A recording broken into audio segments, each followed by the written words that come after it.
जिला मुख्यालय धर्मशाला स्थित राज्य युद्ध स्मारक में शुक्रवार को कारगिल विजय दिवस कार्यक्रम आयोजित किया गया।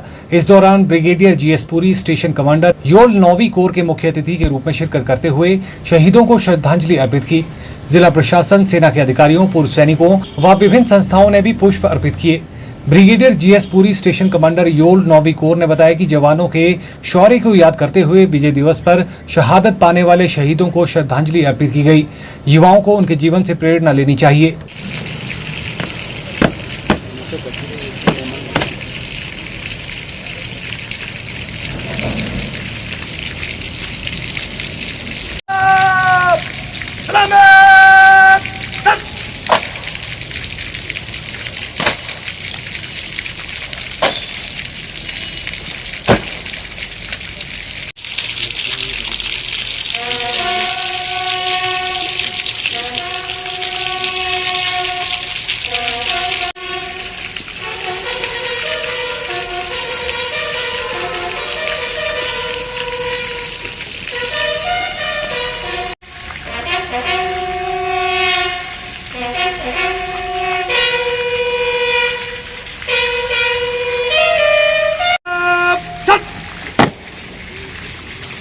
गौरतलब है कि 25 मई 1999 को शुरू हुए कारगिल युद्ध में हिमाचल के 52 जवानों ने बलिदान दिया था।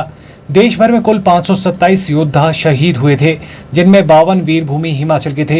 कारगिल विजय दिवस पर देश भर में सेना के सर्वोच्च सम्मान में कुल 4 परमवीर चक्र घोषित किए गए थे, जिनमें से 2 हिमाचल के वीरों के नाम थे।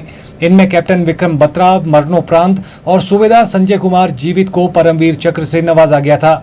कारगिल युद्ध में कांगड़ा जिले के सबसे अधिक 15 जवान शहीद हुए थे।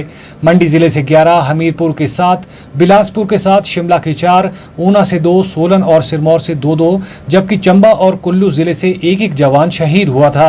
We have come here to pay homage to our martyrs, especially with the state of Himachal Pradesh. They have contributed a lot towards this the security of the country. So we are very proud of the contribution of the state of Himachal Pradesh as far as the defense of the country is concerned.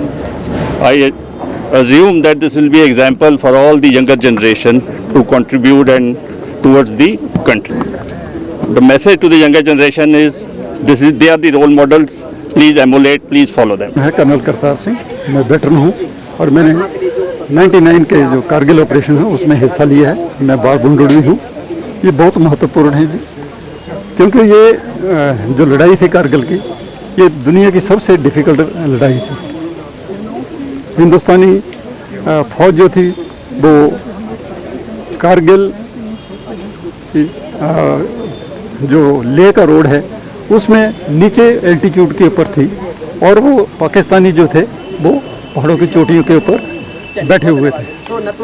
जितना difficult infantry soldiers को ऊपर चढ़कर उनको भगाना था, उतना ही difficult जो logistic जिसमें ammunition, एफओएल और राशन होते हैं, उसको कारगिल के जो 5 सेक्टर हैं उनमें पहुंचाना, और वो रसद की ड्यूटी जो थी मेरी थी। मैं पोस्टेड उस टाइम श्रीनगर में था, एक AC बटालियन में। मैं लड़ाई से पहले 2 साल अमरनाथ यात्रा का इंचार्ज रहा हूं, और मैंने जब तीसरे साल जब कारगिल की लड़ाई शुरू होने का टाइम आया तो मैंने जो अपने कोर कमांडर थे उनको बोला कि मेरे को यहाँ से रिप्लेस कर दीजिए। वो बहुत हैरान हुए, बोलते कि क्या करना चाहते हैं। मैंने उनको बताया कि मैं लड़ाई में जाना चाहता हूँ। वो बहुत हंसे, बोलते आज का सोल्जर जो है जिसको मौका मिल जाए लड़ाई से किसी बहाने दूर रहूं, और ये आप हैं जो एक पीस टाइम ड्यूटी दी थी, जो अमरनाथ की ड्यूटी थी, वो करवाने के बाद आप लड़ाई के बीच जाना चाहते हैं। बहुत जवान शहीद हुए हैं जी। मैं खुद बार बुंडुड़ हूँ, मैं 4 दिन बेहोश रहा हूँ, लकली में बच गया हूँ, ठीक है। और जो मैं रोल कर रहा था उसका एक जो कारगिल के ऊपर एक किताब लिखी है जिसका नाम है डेडलाइन कारगिल, उसमें मेरा जिक्र किया है किसी राइटर ने। मेरा नाम जया राणा है। मैं ECHS सियोल कैंट में पिछले 10 सालों से एज अ फिजियोथेरेपिस्ट जॉब कर रही हूँ और पिछली साल से ही यहाँ पर भी मैंने आना शुरू किया है और जब तक यहाँ रहूँगी तब तक आती रहूँगी, अपना योगदान देती रहूँगी। उस समय तो हम बहुत छोटे थे, बच्चे थे, ये सब मतलब हमें नहीं पता था कि ये सब क्या होता है, लेकिन अब जैसे जैसे बड़े हो रहे हैं या जब हमें सब समझ आई तब हमें पता लगा कि हमारे फादर ने कितनी बड़ी श्रद्धांजलि, मतलब कितनी बड़ी कुर्बानी दी है देश के लिए और उनसे बहुत प्रेरणा मिलती है, गर्व भी महसूस होता है कि हम उनके बच्चे हैं और उनकी वजह से आज तक हमें लाइफ में कभी भी किसी भी काम के लिए या कुछ भी करने के लिए कभी भी कोई दिक्कत नहीं आई है। हमारा पूरे देश के लोगों ने जहाँ जहाँ हमें जो पड़ी सब ने हमारी मदद करी है, वो सब उनकी वजह से ही हुआ है। आगे भी मैं देश के सभी नौजवानों को ही कहना चाहूँगी कि जितना हो सके अपने देश के लिए कुछ ना कुछ कीजिए, किसी न किसी तरह से।